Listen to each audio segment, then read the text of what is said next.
Hello everybody and welcome back.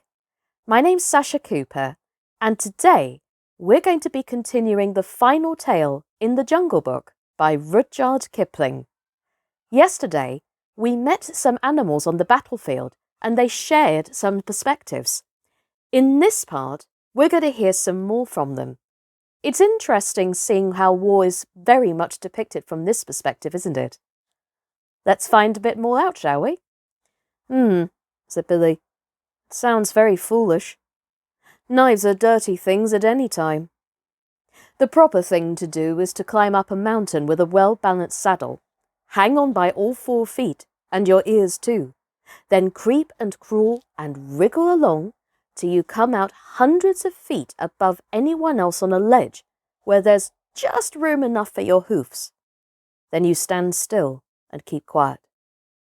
Never ask a man to hold your head, young'un. Keep quiet while the guns are being put together, and then you watch the little poppy shells drop down into the treetops ever so far below. Don't you ever trip? Said the troop horse. They say that when a mule trips, you split a hen's ear, said Billy. Now and again, perhaps a badly packed saddle will upset a mule, but it's very seldom. Oh, I wish I could show you our business. It's beautiful. Why, it took me 3 years to find out what the men were driving at. The science of the thing is never to show up against the skyline, because if you do, you may get fired at. Always remember that, young'un. Always keep hidden as much as possible, even if you have to go a mile out of your way. I lead the battery when it comes to that sort of climbing. Fired at without the chance of running into the people who are firing, said the troop horse, thinking hard. Oh, no, I couldn't stand that. I should want to charge with Dick. Oh, no, you wouldn't. You know that as soon as the guns are in position, they'll do all the charging. That's scientific and neat. But knives? Pah!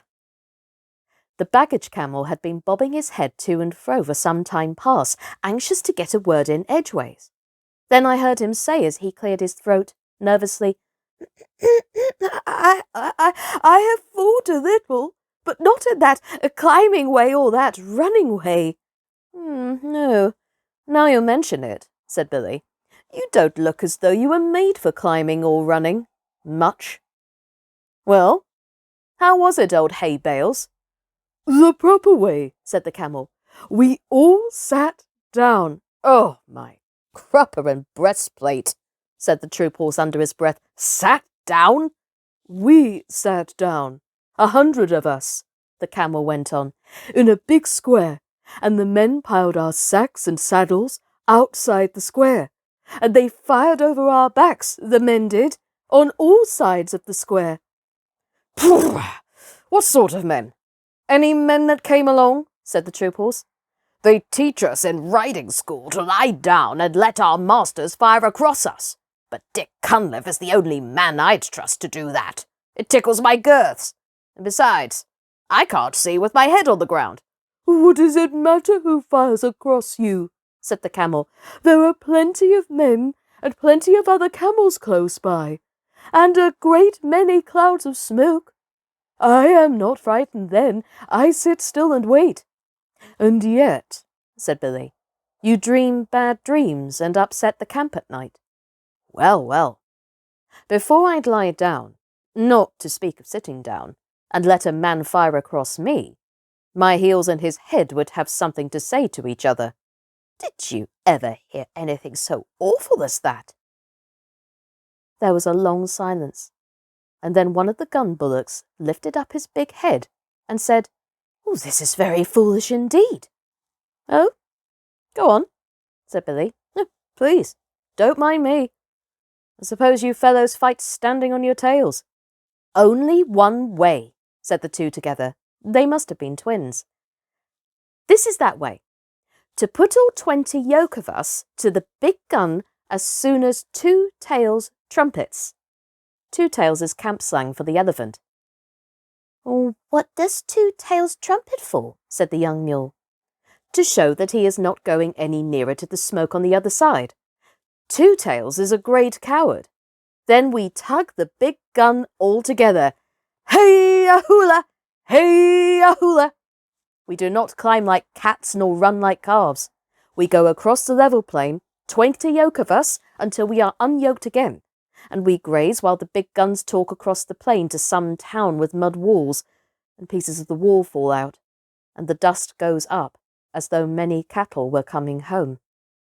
Oh, and you choose that time for grazing, said the young mule. That time or any other. Eating is always good. We eat until we are yoked up again, and tug the gun back to where Two Tails is waiting for it. Sometimes there are only 2 big guns in the city that speak back, and some of us are killed, and then there is all the more grazing for those that are left. This is fate. Nonetheless, Two Tails is a great coward. That is the proper way to fight. We are brothers from Hapur. Our father was a sacred bull of Shiva. We have spoken. Well, I've certainly learned something tonight, said the troop horse. Do you gentlemen of the screw gun battery feel inclined to eat when you are being fired at with big guns? And Two Tails is behind you. About as much as we feel inclined to sit down and let men sprawl all over us, or run into people with knives. I never heard such stuff. A mountain ledge, a well-balanced load, a driver you can trust to let you pick your own way, and I'm your mule. But the other things? No, said Billy with a stamp of his foot. Of course, said the troop horse. Everyone is not made in the same way, and I can quite see that your family on your father's side would fail to understand a great many things. Ha! Never you mind my family on my father's side, said Billy angrily, for every mule hates to be reminded that his father was a donkey. My father was a southern gentleman, and he could pull down and bite and kick into rags every horse he came across. You remember that, you big, brown Brumby. Brumby means wild horse without any breeding. Imagine the feelings of Sue Noel if a car horse called her a skate, and you can imagine how the Australian horse felt. I saw the white of his eye glitter in the dark. You see here, you son of an imported Malaga jackass, he said between his teeth. I'll have you know that I'm related on my mother's side to Carbine, winner of the Melbourne Cup. And where I come from, we aren't accustomed to be ridden over, roughshod by any parrot-mouthed, pig-headed mule in a pop-gun pea-shooter battery. Are you ready? On your hind legs, squealed Billy. They both reared up facing each other, and I was expecting a furious fight when a gurgly, rumbly voice called out of the darkness to the right, "Children, what are you fighting about there? Be quiet!" Both beasts dropped down with a snort of disgust, for neither horse nor mule can bear to listen to an elephant's voice. Oh, it's Two Tails, said the troop horse. I can't stand him. A tail at each end isn't fair. My feelings exactly, said Billy, crowding into the troop horse for company. We're very alike in some things. I suppose we've inherited them from our mothers, said the troop horse.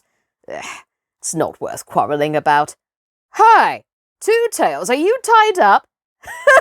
Yes, said Two Tails, with a laugh all up his trunk. I'm picketed for the night. I've heard what you fellows have been saying, but don't be afraid, I am not coming over. The bullocks and the camel said half aloud, Afraid of Two Tails? What nonsense. And the bullocks went on, We're sorry that you heard, but it is true. Two Tails, why are you afraid of the guns when they fire?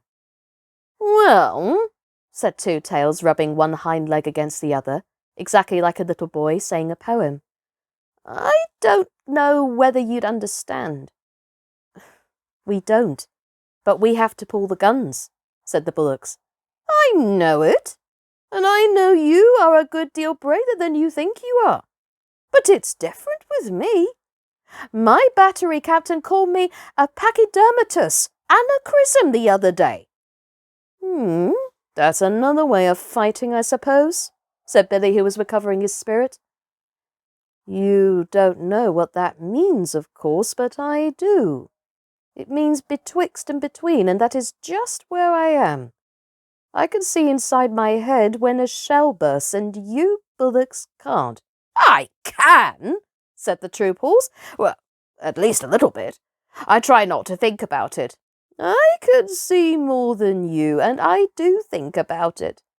I know there's a great deal of me to take care of, and I know that nobody knows how to cure me when I'm sick. All they can do is stop my driver's pay till I get well. I can't trust my driver. Ah, said the troop horse, that explains it. I can trust Dick. You could put a whole regiment of Dicks on my back without making me feel any better.